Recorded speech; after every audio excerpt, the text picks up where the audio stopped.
Good evening, welcome back.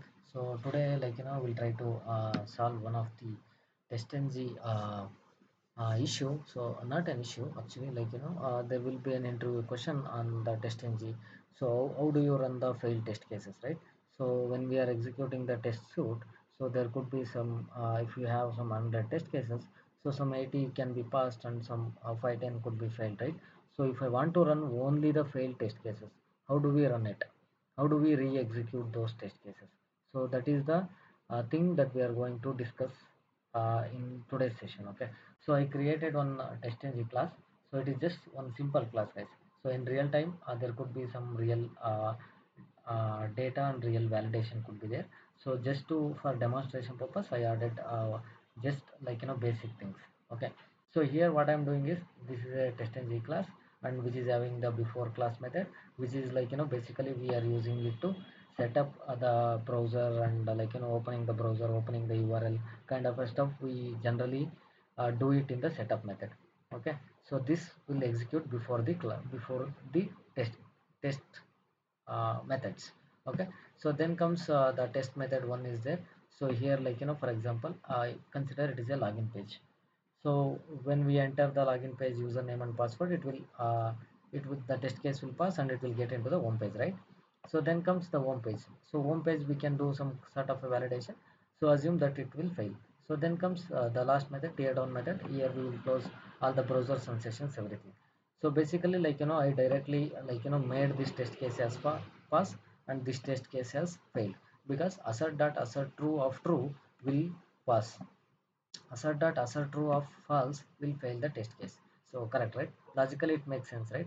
Assert true, which is expecting the true inside this bracket. So inside this bracket if there is any condition which will return true, so then this test case will fail. Inside this bracket if anything condition will fail and it will return boolean as false, so then definitely this test case will fail. So this is the testng.xml file, and which is having only one class, which is the failed test case class. So what I'll do, I'll just run this testng.xml file, testng suite. So run as testng suite.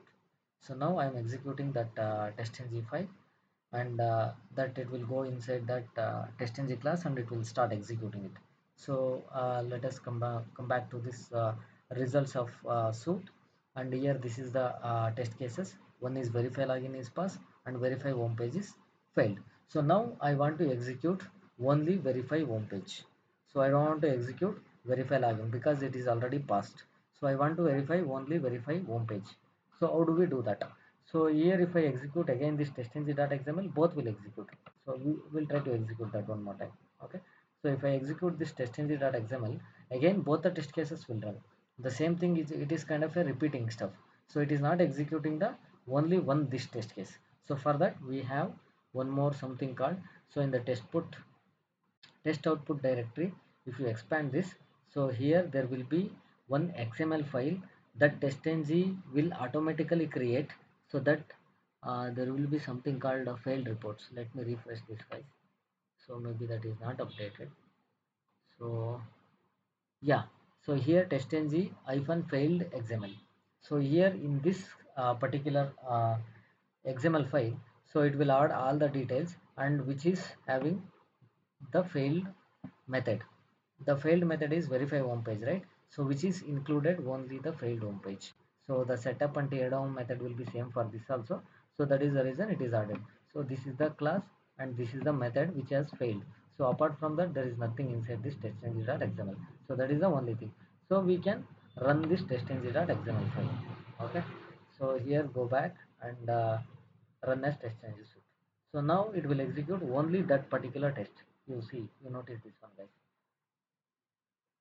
So see here, so it has executed only the the failed test cases. So this is earlier test case, so now it is executed only this particular test, it is failed test.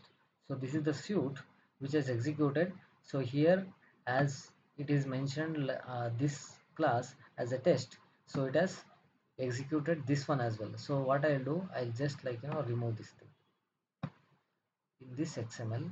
I'll just remove that one. Okay, once again, guys, let me Okay, so we'll try to remove only this section. So now I will save it. Okay, so now if I re-execute this testng.xml file, so only the failed test case will execute. See guys, so if you look at here, only the failed test method got executed here. So that is how, if somebody is asking at the time of interview, if anybody is asking like how to execute the failed test cases, only the failed test cases in TestNG, so you can explain them saying like, whenever we execute testng.xml, all the failed test cases, all the failed test methods will be added in the test output directory. One file will be generated automatically by testng called testng failed.xml. So in that file, only the failed method will be logged. So if I execute that xml file, so only the failed test method will re-execute. So if I want to make this as passed, so what I'll do, I'll just go back to this one and I'll make this as true. Okay, so now I'll execute this file testng.xml. So now it will pass. So go back and run as testng suite, and now you run it guys. So now if you see here, so it has executed verify home page. So now it is passed. So we can see that one. So how to execute the failed test cases from testng.xml file. So that's it guys. Thank you so much very much for watching. If you like my content, please hit the like button, share and subscribe to my channel guys. Thank you so very much.